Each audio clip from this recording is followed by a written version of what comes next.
I frequently talk to my guides a lot, especially when I'm stressed or I'm scared. I always talk to them and they're always talking back to me. So it's, because they have to take care of me as well, the way I take care of them.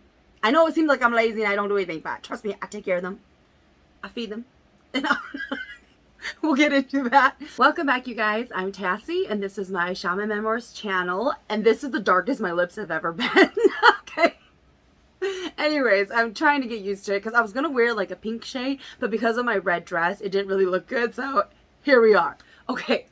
So in this video and episode, we're going to be talking about quite a bit. One of the questions I was recently asked was about shamans who are not yet a shaman. Do they tend to have an easier time in life, especially because they are so gifted, right? And then it's going to lead us into about people who have, like if you're in an interracial relationship, whether you're married or you're dating, really the kind of support that goes into that, especially if you are a shaman. A lot of people, they might find that they don't have the support in the traditional aspect. So we're going to touch base on that. And then we're going to end off the video about... Okay. Sorry about that. I had to look at my notes because I never remember things, so I have to write it down, you guys. I'm sorry. All right, so the other last thing we're going to follow up this video about, it's going to be about people who... What the heck? Why can't I remember it? How to connect with your guides if you are not yet a practicing shaman. So, I definitely feel, because I was in the spectrum of, before I became a shaman and I was going crazy. And then once I became a shaman and a teacher, and then I am no longer practicing, right? So I'm really going to touch base on, let's say you are not yet an actively practicing shaman. Maybe you don't even want to go that route, but you still want to get to know your guides. And I think that this is going to help a multitude amount of people because it can apply to if you are a practicing shaman or not. So let's get into it. Okay, so the first question is about people who are not yet a shaman, if they tend to have an easier time in life because they are really gifted. And the question was specific about really gifted. So when I'm asked that question, I do tend to think about in my own scenario where, I wasn't a practicing shaman yet. So everything was spilling into my normal life, my day-to-day.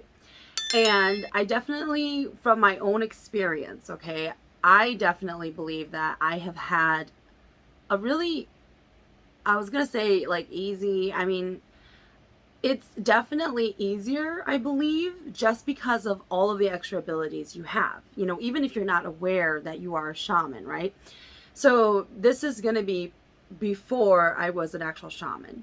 I've always found that I've always been really lucky in life. I've always had it really well, I'll hear about other people's experiences and I'm just like, oh my God, I am very aware of, and this is why I often say that I believe that I was very privileged because my life and how things panned out for me, what were the chances, being first generation Hmong American born. And then, being taken outside of the Hmong community and being put in an all white world, basically. So with that being said, though, for the most part of my life, I've always been very, very lucky. I've always been loved and, well treated. And I got to see a lot of the world from a different view because I didn't have, when I hear about my girlfriends, especially my Hmong girlfriends who are first generation born, the things that they went through, I mean, it's really made them who they are. And my experiences have really made me who I am as well. I was in an environment where I was expressive and I could be the way I am. Did my mom hit me? Yes. But it never stopped me from still being me, And so definitely with my abilities though, in the scenario that let's say somebody didn't have good intentions for me or they didn't like me or they were just, for whatever reason, we didn't get along, something always happened to them immediately. Now, I will say, this is before Michael the demon, okay? So this was happening even before Michael the demon. So think of it as, for my own view, these kind of things were happening to people around me And then Michael comes into the picture and they were still happening. However, the biggest difference here, and I've mentioned this in videos about Michael as well, with Michael, he was extreme. Like, there was no making it up that, no, that had to be Michael. He's the only entity that would do something of that extent. Whereas when it was coming from like my guides, when they were feeling that I was being wronged in some way, other people have touched base on this, so I'm just going to say it in case you guys aren't aware. Dragon types tend to have certain abilities. And when you have certain abilities, you know, it's kind of like instant karma and how it hits back. You know, even if, like, let's say I'm totally oblivious, I'm living in this bubble world, and I don't even know somebody doesn't like me and they have ill intentions towards me, right? To protect the individual, something goes back out and it hits the other person. So that's what I mean. Especially when you have, and the reason why I bring up the dragon part is because a lot of dragons have this ability. That's why. And it really, it's, you know, to protect them. And so it's a natural thing that actually happens. I don't know what else to say. So, you know, like, I have noticed though, and even so, I would always get feelings if somebody doesn't like me. Even if they're smiling and they're very nice and everybody loves this person, I'm standing there like, are you guys blind? This person's evil. Like, so I was always that person. And so I know that it still spills into my normal life, where a lot of times I will truly see somebody for who they are, but nobody else can see it. So I sound like a crazy person when I'm like, well, you know, like, I wouldn't really trust that person. And then, you know, obviously people are like, well, why? And it's so hard for me to, like, justify it. But other than it's a feeling, it's like this terrible feeling where you're just like, no, like, but, you know, so I try to be very aware at times, because I have had people make comments that I tend to be more based on intuition. You know, and so a lot of people, they struggle with making that the same connections as me, because I can see things differently from other people. So, and I see things really fast. So it takes people time to get to the same place where I am, because they don't have that. And that happens a lot at work. I'm just saying, just because, you know, you can see, okay, not you, I can see the intentions already of what somebody is saying as they're starting to say it. So it's just, you know, like, those kind of things really makes it a lot easier for people who are really gifted. I definitely believe though that when I became a shaman though, it really just solidified everything, and I listened to it more. You know, it wasn't before where I just talked to ghosts and I just knew on some level I was kind of crazy. But when I actually became a shaman and everything became solidified, now it's more of a, you know, I've matured and I've accepted a lot more. And I know now, because you feel more confident. You know, it's the word confidence is what I'm looking for. You definitely feel more confident in your actions and decisions in life, because you know what these feelings are now that's happening, and the things that are happening to you, you know what they are, and you don't just second guess yourself and think you're kind of crazy. So, you know, like, that's kind of definitely the benefit now that I have been a shaman, and so many things have become clear. Like, but the funny thing is, if you ever look back in hindsight, you know, if you ever become a shaman and you look back, you're like, oh my God, I was so stupid. Like, because all the signs were there, but you just didn't know what to look for. And then now that you are a shaman and it becomes so much more clear, especially with more experience and time, and you build your confidence in the spirit world and your own abilities, it just makes so much sense now. Definitely, I would also say, you know, before I became a shaman, things that I would ask for or pray would happen. And it's similar, okay, I don't know if you know what this feels like, but it's, imagine, and the thing is, when I'm praying or asking for these things, I didn't know what I was doing. And later on, I'll get into some weird things that I do sometimes that I'm not aware I'm doing it. but it's kind of like the same thing. It is a feeling that comes over me. And it's kind of similar to like when I breathe life into something, or I wake up someone's spirit guides, or I direct and give directions to a ghost or a spirit, right? It's the same feeling whenever when I was younger, and I don't do this now because there's repercussions, but when I was younger, I would just do it because I didn't know any better. So I would do these things, and I would literally sit there, because remember that boy who I accidentally tied to me? So, the thing is, I tied him to me. I didn't tie us together. So there was a big difference there. But it's kind of like, if you can imagine the air and you can move the air, like you could cut the air. That's kind of like the feeling. If that made any sense. But that's the only way I can explain it. It's kind of like, if you've ever done this, okay, and you are a shaman, maybe this will help more. It's kind of like when you change fate. You go and open up the papers and you're doing things, okay? Like, I'm not saying you guys should, okay? Remember, I don't do this anymore, but I used to a lot as a child. And during my journey as a shaman, I was like, oh, but I did these things as a kid, I'm owning up to my faults and stuff. And they would always tell me the same teaching, that now that I know better, I shouldn't do it anymore. However, when I was a child, it was overlooked because I didn't know. And so that is the difference. Repercussions, you say? So repercussions, I think because I've definitely reached a higher level of responsibilities, and because I know too much now, it changes you as a person, where you're not as willing to do it. Like sometimes I do have people who ask me, like, why can't you just make it happen, Tassie? You can't, because it's kind of like deciding who lives and who dies. It can have those kind of repercussions, and I'm not putting that on me. Okay. So if you don't have the full picture, you shouldn't move it, kind of situation. Like if I swear I've talked to you guys about this before, but sometimes when people ask for things from a shaman, and let's say the shaman gives it, they don't always tell you all of the things that could come with it.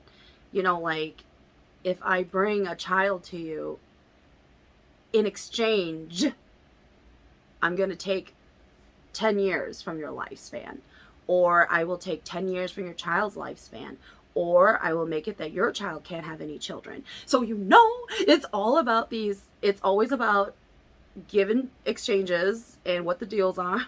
So, it's just, things like that. And that's why I don't do that. I frequently would tell people, like, I'm going to hell, because it's not worth it. Like the little things that we're asking for, it's so minuscule in the big picture. But when you can only see a certain part of the picture, you can't see the big picture. So yeah, I've learned, okay. But the things that I asked for back then were really trivial. And like, I really wanted somebody to be my lab partner, okay, or I wanted to make sure I sat in a certain part of the room, okay, like those were kind of things that I would ask for, not like, oh, I wish this person would die, okay, like it wasn't like that. It was just little stupid things, and they would always happen and pan out the way I wanted them to. I don't know what to tell you. I don't know what to tell you. Now, I will say now, in having been a shaman and all that great jazz, so when I see people, I can see that they have the abilities to actually be a shaman, but they are choosing not to be one. And most of the times, and I'm going to say this, even if I get flack for it, these people also go to church, okay? So even if they go to church or they have a totally different belief system, right? What people sometimes might not be aware of is, let's say you have spirit guides and you choose to go to church. That doesn't make them not real. So if that makes sense to you guys. So with that being said, you can still go to church and whatever kind of church it is, okay, I don't care. You can still go to church, have a totally different belief system, but still utilize your spirit guides. And I will see very gifted people. And there's nothing wrong in my eyes. There's nothing wrong if that's what they choose to do, rather than go a traditional course of actually being a shaman, right? I mean, I was gonna say, what's the big differences? Yeah, there's big differences. So, just definitely being aware, and that really will lead us up to, like how you can still practice these things and getting to know your spirit guides without even being a full-fledged shaman. Because I know for a lot of people, sometimes no matter how far away you go from your roots, somehow you're brought back. Okay, like I don't know how that happens, okay, but it has happened to a lot of people. And so there's definitely a lot of reasonings and spiritual stuff that goes into it. And I just like, sometimes I feel like there's just so much. There's just so much to actually talk about. So it's hard. It's trying to shorten it in these videos for you guys. Like when you are not a practicing shaman, like the things that can spill over, especially if it's a natural gift of yours, you'll see it in your dreams. I believe that the dreams is definitely one of the easiest routes because you are not aware. So it's easier to come through where you're not blocking it or you're not trying so hard. It will come in your dreams. Before I ever became a shaman, I've always been inflicted with my dreams. And so even when I became a shaman, and then when I was no longer a shaman, my dreams still tell me so much, and they've always come true, unfortunately. But, like with the dreams, they're always meant to kind of foreshadow or warn you, or even tell you things that you're not really aware of, because, people hide depression, and then you can see it in your dreams. You can tell when people don't like you, or something bad's going to happen, or something great's going to happen. So dreams is such a big one, but it's very hard to decipher your dreams, especially if you're not somebody who's used to it, because there's just so much. But because I'm so aware of my dreams, there's so many things that happen. Not always good too, like when I was younger, before I became an established shaman, I used to have so many nightmares, and I've talked about these in all of my other videos, especially about me growing up, and how my siblings wouldn't even sleep in the same room with me because I was so freaking annoying, because I would always wake up screaming and crying, and it was just terrible nightmares, you guys. And a lot of it is meant to build me up mentally to become stronger when I actually became a shaman. So it's just a terrible, terrible time with my dreams. But then as I became older, like you matured, and then your dreams matured. And so, don't get me wrong. I don't recall the last time I had to kill something in my dream, but my sister asked me that actually. She asked me and a bunch of my other siblings, like, have you ever actually killed anything in your dream that wasn't actually chasing you or wasn't a demon? Let me know if you guys have, because I sure have. Because then my sisters, they all kind of sat there and they thought about it, and they were like, I don't think I've ever like gone out and killed somebody. Okay, the times that I did it, it's funny because it's a part of me, and I can feel it, that part that actually does that. And I just did it in my dream, and it was really like weird. Like I ripped the person in half and I ate them like they were a chicken wing. It was like a chicken thigh. And then these other kids, they were just annoying, so I ripped them apart too. So it's the certain side of me that I have, yeah. So we're gonna move on. So as you guys can see, anybody who has extra abilities, right, they're naturally going to have an easier time in life. Now, I will also mention, because I have mentioned this in other videos, sometimes people are being punished, and that's why they're here. So in that situation, okay, like it's going to be very different. You will suffer ridiculously, and it's like you can never get ahead. So, there are people who are meant to go through some pretty tragic stuff in life, and so that is different from what I'm talking about, okay? So, all right, the next part in this video, we're going to be talking about support in interracial relationships, okay? As you guys know, my own boyfriend is not Hmong. So, with that being said, in my dating videos, I've talked about, I dated a lot in my life. And even though I would always meet, I swear to God, I'm destined to always meet like really great people. And I just mess them up. Okay, like I seriously think. So, like I would always date. It was like I was always bringing in the great guy. And it just is never what I was looking for. And then I met my crazy guy now. He's crazy, you guys. So, anyways, he is the only guy who I've ever actually told that I was a shaman and that I used to be a shaman, and we've had great discussions on this. And I remember he was really kind of upset one day when we were talking about it, because then he said to me, "Why did I quit?" And because he believes that I should have never quit being a shaman.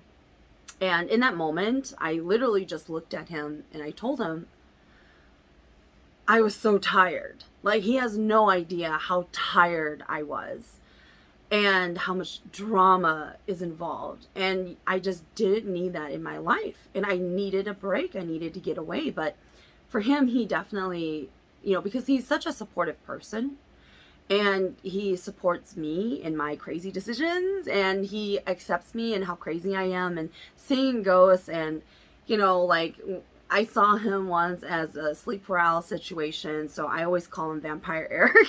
So it's just one of these things where, as crazy as he is, he's probably saying the same thing about me, but it's just like, there is so much love and support in the relationship. So that is definitely key when you guys are shamans or you are aware that you have spirit guides and you're in a relationship, regardless if they are Hmong. Okay, it still won't work out if they do not support you. The key thing here, it is the support, because 1,000% you will feel it if your spouse does not support you.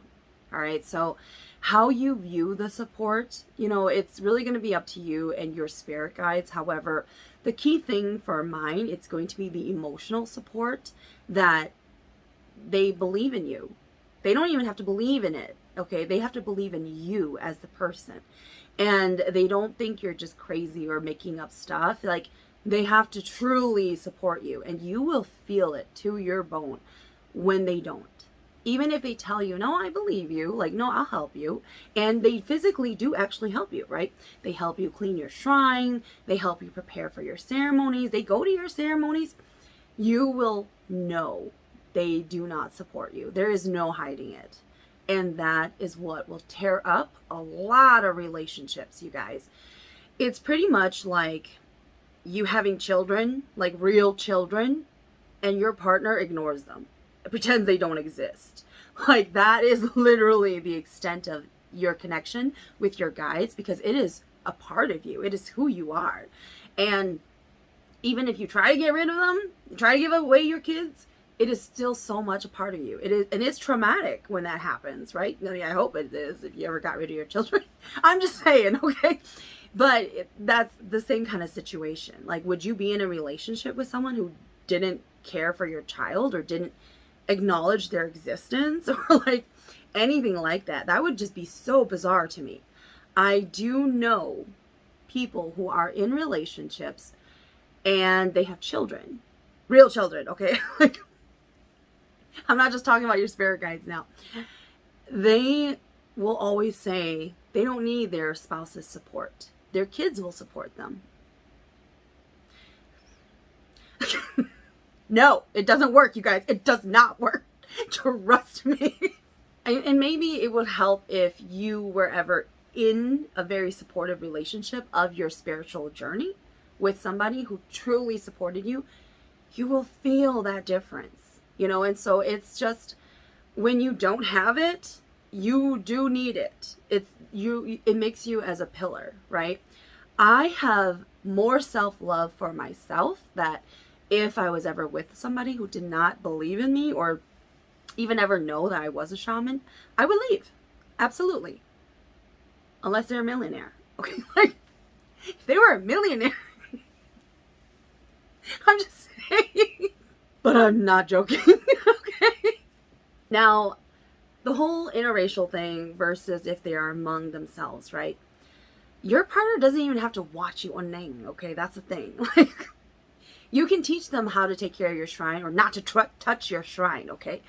But they don't even have to watch you. I mean, I've had my brother watch me, and your guides know when someone is watching you and they can't understand you, okay?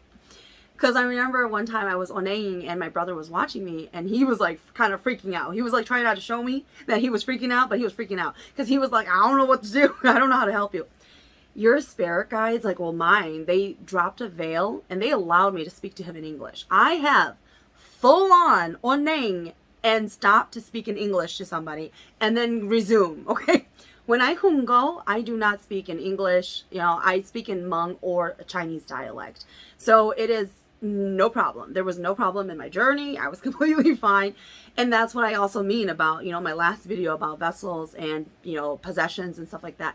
That's how you know you're not possessed, okay? Because your guides, they understand you so much and they know where you need the help and where they can help you. So it's just going to be, usually when I have somebody who's younger and they don't know how to watch somebody oneng, I will prepare things like my spirit guides will show me my journey in advance and they'll tell me, okay, we're going to need this and this and this and this and this during the journey. So I prepare it all in advance and I just instruct the person during certain intervals. I will tell you when to do certain things, you know, and that's all you need. So I have never had a problem with somebody not knowing how to watch a shaman actually watch me, and I can go without a problem because your spirit guides should support you in that aspect. So you don't need a partner who can actually understand Hmong or even whatever language it is that your spirit guides prefer to speak in, as long as they really just support you and they're proud of you and they don't think you're crazy, because I'm crazy. Like, I've just accepted it. And again, I've told you guys this before. Okay, the trick is to let them know in advance you're crazy. So they can't say you're crazy later because you've already told them you're crazy. Okay, so the last part of my video, it's going to be about really just how you can connect to your spirit guides or how you can even do small things to practice and get to know your spirit guides better. In the scenario that you know you probably have spirit guides, but you're probably not going to be a real shaman. Like, when I say that, I meant like full-fledged, you're gonna onang and have ceremonies kind of shaman, the way the traditional Hmong people would do it, right? Especially those who are probably aware that they have spirit guides. A lot of it has already spilled out into your normal life. You're probably just not aware of the signs. So the easiest thing you guys can do, and this may sound kind of stupid, but you can talk to them. You really can talk to them. They can hear you, they can feel you, they can see you. And I remember I have actually told my brother this, that he can talk to his guides. They can hear him. So he was there's this thing called like your inner voice, you know, like you hear it in your head only. So he was like trying to talk to them, and because he didn't feel right speaking out loud. Like, I do it both ways. Like, I would talk all the time. But, you know, because I had ghosts, you know, like, okay. But so he would like kind of sit there and, you know, talk in his head to them. And then eventually he started having dreams about them where they would tell him to shut up because he's too loud. Because they were like, well, what do you want to talk about? There's nothing to talk about. A lot of people may not realize, but that's the easiest way. And they do give you guys answers. You may not always be aware of how they're giving it to you, but they respond to you guys because your spirit guides, they do love it when you acknowledge them, and also when you talk to them. In time, you will start to figure out the signs of what your spirit guides do. All right. And so it's, because, you know, like before, I remember this was right before I actually became a shaman. I used to kind of worry about like, well, my teacher says I have spirit guides, but like, where are they? You know, because I didn't realize the connection and what it was this whole time. That I've had this since I was young, and I don't remember a time when I didn't have my spirit guides. but I just wasn't fully aware that it was another entity or that it is my spirit guide. I thought it's just me because your spirit guides are you. Okay, so, and I keep repeating this line because until you make that connection and you go through it, you won't really fully understand it. And then one day it'll click and you're like, oh my God, they are me. So I just wish everybody would just know that. Okay, like I frequently talk to my guides a lot, you know, especially when I'm stressed or I'm scared. I always talk to them and they're always talking back to me. So it's, you know, because they have to take care of me as well, the way I take care of them. I know it seems like I'm lazy and I don't do anything, but trust me, I take care of them. I feed them. We'll get into that. But you know, it's sometimes though I do notice that I talk to them so much I'm not aware that I'm doing it. And that goes hand in hand with a lot of times I do certain things so much I'm not aware I'm doing it until I get yelled at. That's the only time I'm aware I'm doing it. Because sometimes I do these weird things, you guys. Like, this is what I mean by when I say I'm crazy, okay? Sometimes I forget I'm a shaman. Because literally it'll be like I'll see a rock and suddenly out of nowhere I kick the rock. Like, but I don't physically kick the rock. Spiritually, I kick the rock. Or I have a sword and I crack it in half. Okay, like just out of nowhere. I'll just be staring at something and then it just happens, okay?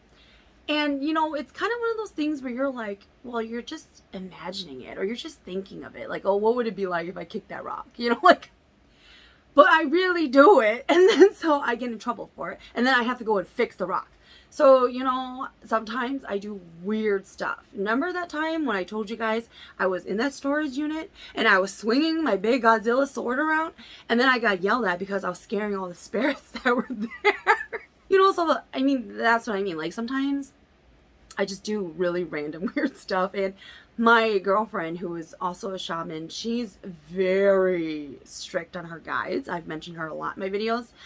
She frequently is always like, oh my God, I don't know how you are, Tassie. Like, you're so crazy. Like, you just let your guys run wild. You know, so it's just like, I am the same way. I'm as wild as my spirit guides, you know, so that's why I get yelled at a lot. It could be as simple as you telling yourself about your day. Start asking yourself questions. See what happens. You know, like, well, I wonder why that person seemed like they were upset. Or why does it seem like that person doesn't like me? You know, like, why am I struggling so much at work on this item? Like, and then start praying that, you know, you'll get through it. And you'll be amazed. You will be amazed. Or at least it happens to me that way. And, you know, a lot of times, when it comes to your spirit guides, if you find that you are getting really angry, and this happens to me sometimes, okay, unfortunately, I'm sorry to my boyfriend, he has to deal with it a lot, but sometimes you get really angry, like where you're like visibly shaking and you could like kill somebody, okay? What you should typically do is light incense sticks for your spirit guides, because usually those are signs that it's actually your spirit guides who are really upset.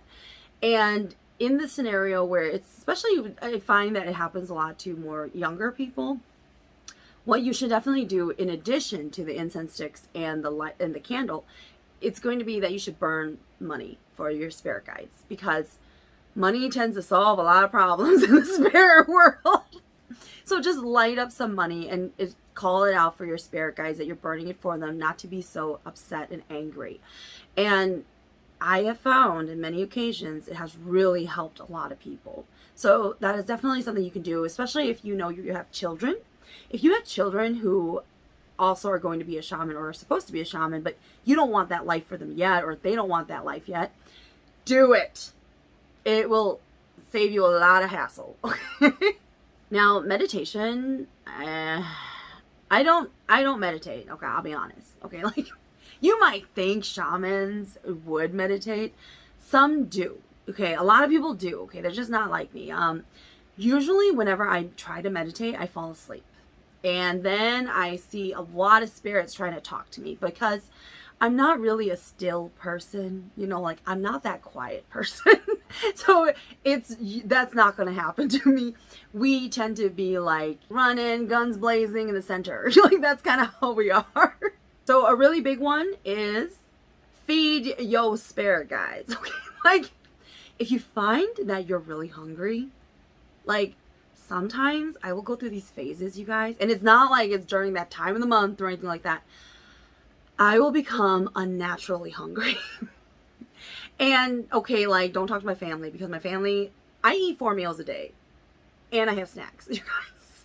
I've never realized how good of a metabolism I actually have. Okay, you guys might be like, oh, but you kind of chunky. Okay, you know what? But I would be so much bigger if I didn't have good metabolism.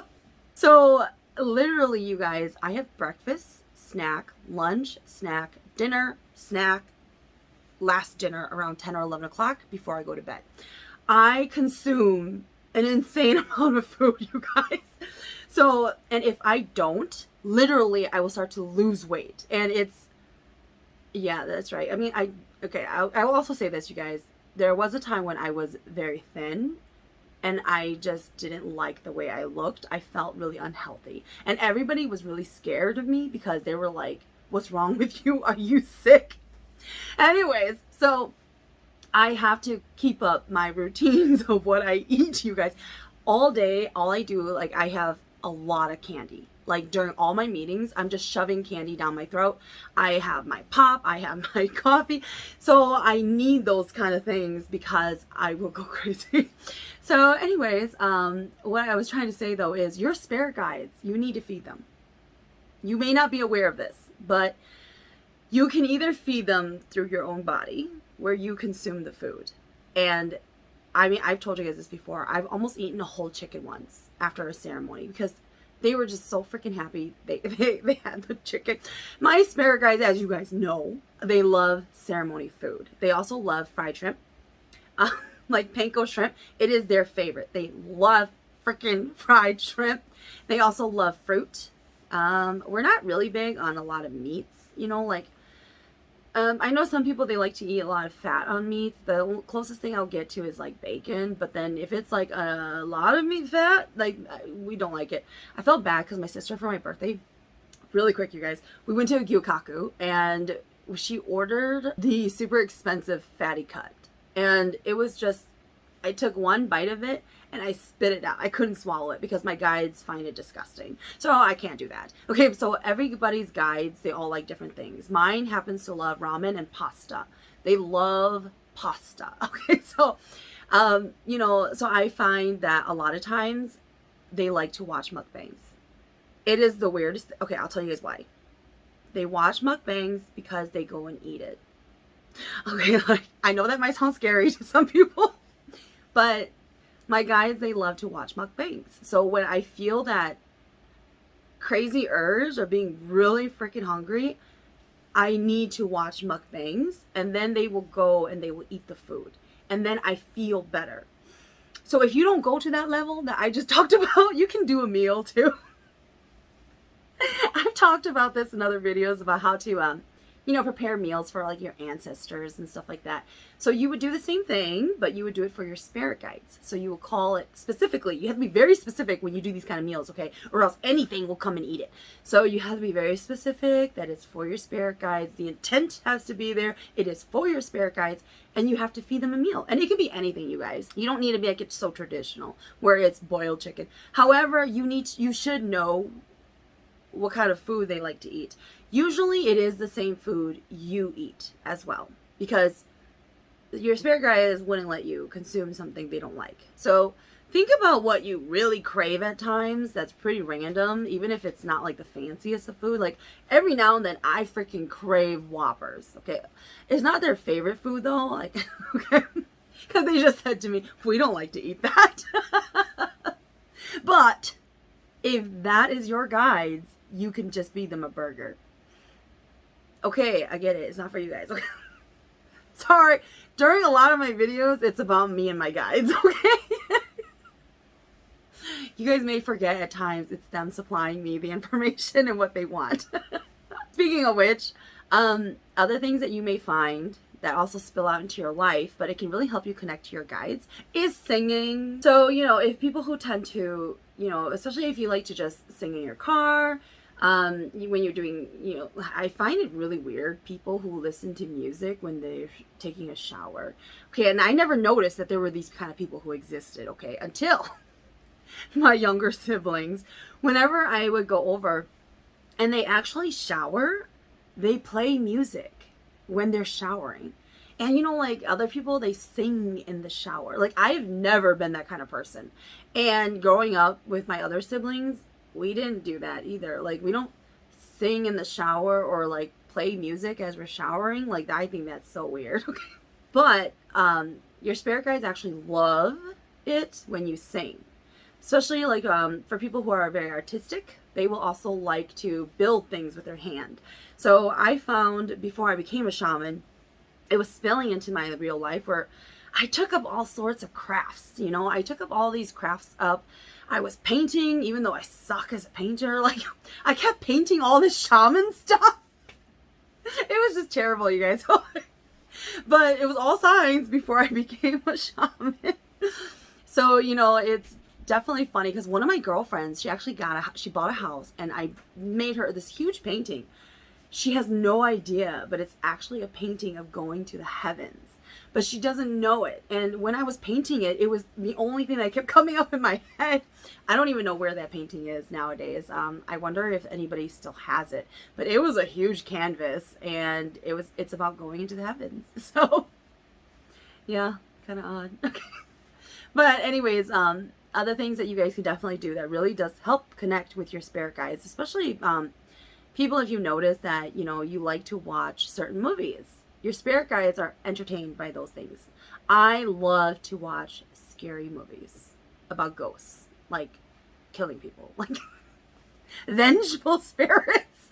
I don't know why. I freaking love watching those kind of movies because my guides, they find it so funny and entertaining. So they love watching it. I am terrified though afterwards, don't get me wrong. But I do love to watch those things. And if you guys find that you like to look at yourself in the mirror a lot, some people are just narcissistic or they really are into themselves. Okay. However, a common thing that spirit guides like to do is they also like to look at themselves in the mirror. So you may think you're always looking at yourself in the mirror, but that's not actually the case. Because your spirit guides like to do it too. So you're just not aware why you're doing it. I can see when people are doing it though. Like certain habits, I can tell when it's actually their spirit guides, but it's all because of my own experience. All right, you guys. So that's it for this very long video. I really just wanted to lastly say about, you know, getting to know your spirit guides and things that you can do without being a full-on shaman, but really getting to know them. These little tasks, consider it. Think about the things that you do in your daily life because they really do spill over, and then you'll get to know really what they do like and what they don't like. Consider why don't you like certain things. Really think about it. Because a lot of times your spirit guides will also give you really bad inclinations about things, or they'll, in my case, make you throw up, you know, like, so those are really big key factors when it comes to getting to know your spirit guides and things that you could do. When it comes to like small rituals though, that's really going to be practicing cleansing houses. You can even cleanse objects and people. You can also do, I feel like a lot of this is really closely tied to witchcraft. However, there's a lot of things tied to that you can utilize your spirit guides. I find that sometimes, and I don't know a lot of it, okay, you guys, because I'm not allowed to study it, but with witchcraft though, a lot of times they call on the entities of higher beings. So for shamans though, you would actually use your spirit guides because you can call on higher beings, but it's up to the higher beings if they want to answer you. And so when it comes to shamans, we tend to rely on ourselves a lot and our spirit guides and our own limitations. And how you become stronger usually though is you go into the spirit world and you get more spirit guides. So that's usually how we do it. And then, of course, with more experience and when you have students under you, you become a stronger shaman as well. You raise ranks. So that goes hand in hand with the levels. And so I don't talk much about the levels, but that's kind of how you would do that. Now, in the case that you were not going to be, collecting spirit guides and raising ranks by having students and stuff like that. So those are all things that you can do, because you may find that you are drawn to certain aspects of different beliefs, and especially when it comes to like voodoo or witchcraft. However, in the end, your heart always settles back into your shaman roots, right? Even if you don't know anything about it, like that's the angle you always end up finding yourself being drawn to. So usually that is because it's signs on how they want you to be taught and how you should be practicing it. Because I know people who they follow different lineages for shamanism. They're not Hmong at all, and they are very open about taking classes on, you can do Reiki, energy work. So all of those things, you got to think about it. All those skills that you may learn, it's more than likely you have guides who want you to learn those things. However, you may find along your path you veer and you no longer fully practice that. It's because you're supposed to go back to your roots, because that's where you're strongest. That's why.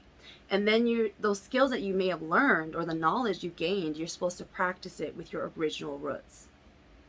All right, you guys.